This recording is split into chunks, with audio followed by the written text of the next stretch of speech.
बच्चों, इस वीडियो में हम लोग सॉल्व करेंगे एनसीईआरटी के एक्सरसाइज 13.3 का question number 6। There are 3 coins, 3 सिक्के हैं। One is a two headed coin, यानी having head on both faces. एक कॉइन ऐसा है जिसके दोनों साइड में हेड है, टेल उसमें है ही नहीं।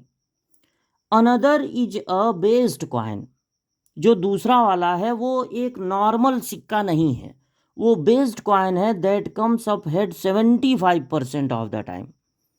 मतलब वैसे तो सिक्के में, कॉइन में ऐसा होना चाहिए कि 50% चांस हो हेड आने का, 50% चांस हो टेल आने का, लेकिन जो पहला वाला कॉइन है उसमें हेड ही है दोनों साइड में, यानी हेड आने का चांस होगा 100% और टेल आने का चांस होगा 0%।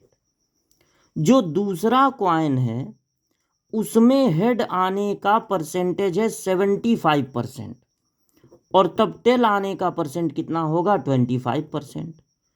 और एक थर्ड कॉइन भी है, वो है अनबेस्ड। अनबेस्ड कॉइन का मतलब नॉर्मल कॉइन, मतलब जिसमें हेड आने की प्रोबेबिलिटी भी होती है 50%, टेल आने की प्रोबेबिलिटी भी होती है 50%। One of the 3 coin is chosen at random.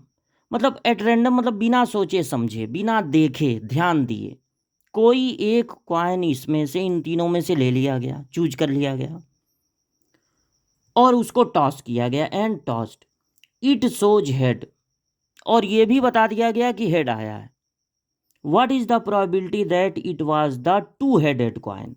मतलब ये टू हेडेड कॉइन हो, यानी पहला वाला कॉइन हो, इस बात की प्रोबेबिलिटी। तो देखिए, अगर कॉइन 3 है लेकिन एक ही कॉइन टॉस किया गया है और कंडीशनल है, मतलब ये बता दिया गया है कि टॉस करने पर क्या आया, हेड, कंडीशनल भी है, तो यहाँ पर लगेगा बाइज थ्योरम। अगर कॉइन एक से अधिक हैं, एक ही कॉइन को टॉस किया गया है और वो कंडीशनल है, बता दिया गया है कि हेड आया, तो यहाँ पर बाइज थ्योरम लगेगा। बाइज थ्योरम में उस चीज को ई सपोज कर लेते हैं जो कंडीशन होता है, यानी जो हमको पता है। तो यहाँ पर क्या पता है, यहाँ पे ये पता है कि वो कॉइन टॉस करने पर हेड आया, टू शो हेड, ये हमको पता है, तो इसको सपोज कर लेंगे ई।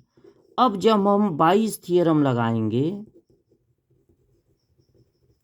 तो उसको इस तरह से लिखेंगे, ये तो पता ही है कि हेड आया है, अब इस बात की प्रोबेबिलिटी कि वो पहला कॉइन हो। अब बाइज का फॉर्मूला इस तरह से लिखा जाता है, प्रोबेबिलिटी ऊपर वाला फिर प्रोबेबिलिटी उल्टा करके, यानी ई बाई ई वन। और अगर 3 कॉइन हैं तो नीचे इन तीनों के लिए 1/1 ये लिखेंगे और ऐड करते जाएंगे। तो पहले तो यही होगा कॉइन 1 के लिए, फिर प्लस लगा के दूसरे कॉइन के लिए, कॉइन 2 के लिए, हर 1 की जगह 2 कर देंगे और फिर प्लस लगा के तीसरे कॉइन के लिए ये लिख देंगे। और अब वहाँ बोर्ड एग्जाम में इन सब के बारे में बताएंगे कि इनका मतलब क्या है।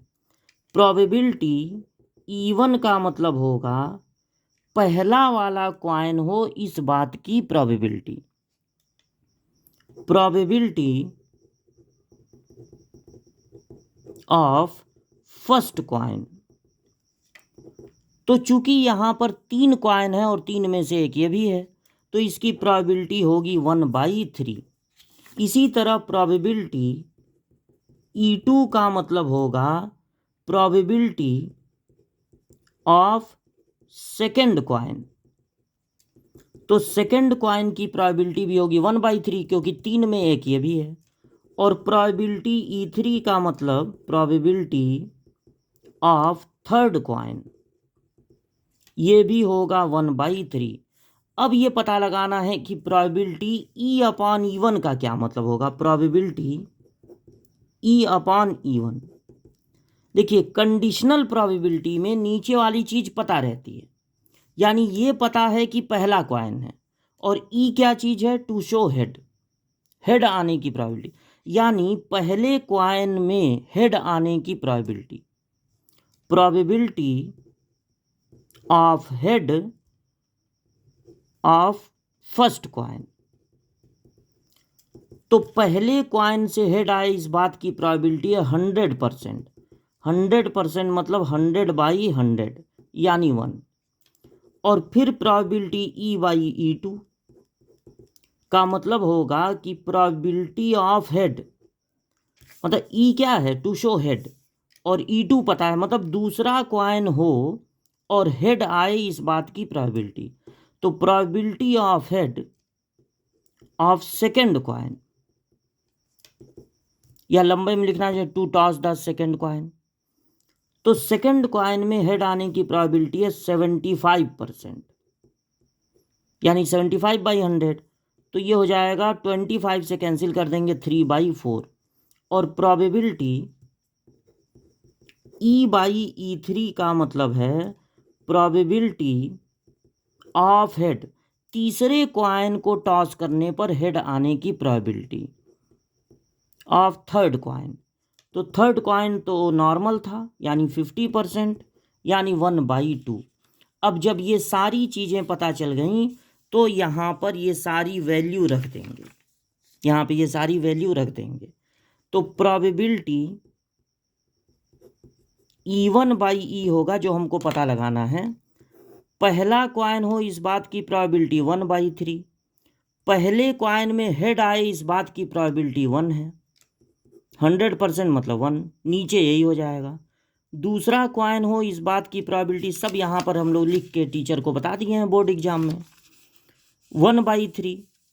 और दूसरे कॉइन को टॉस करने पर हेड आए, ई का क्या मतलब? हेड आए, इस बात की प्रोबेबिलिटी थी 3/4, प्लस तीसरा कॉइन हो इस बात की प्रोबेबिलिटी 1/3, और उसको टॉस करने पर हेड आए इस बात की प्रोबेबिलिटी आई थी 1/2, 50% मतलब 1/2।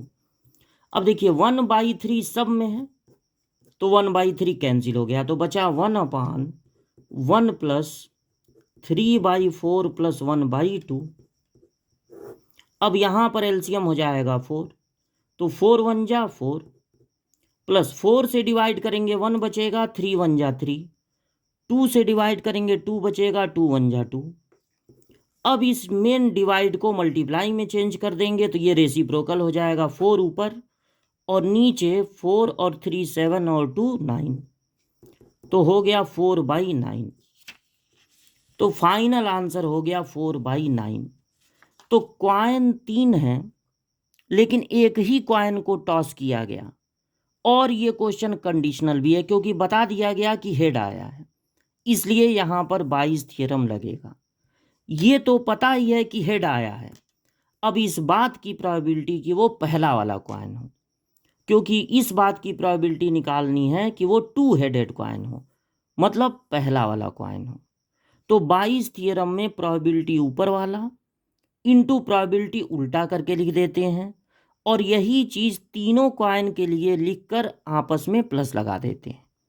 अब इन सब का मीनिंग क्या है ये हम बोर्ड एग्जाम में बता देंगे और वहाँ पे सब प्रोबेबिलिटी लिख देंगे। ये सारी वैल्यू जब इसमें रखेंगे तब हमको फाइनल आंसर मिल जाएगा 4/9। तो ये पहला पेज है सॉल्यूशन का, ये दूसरा पेज है, और ये तीसरा आंसर है 4/9।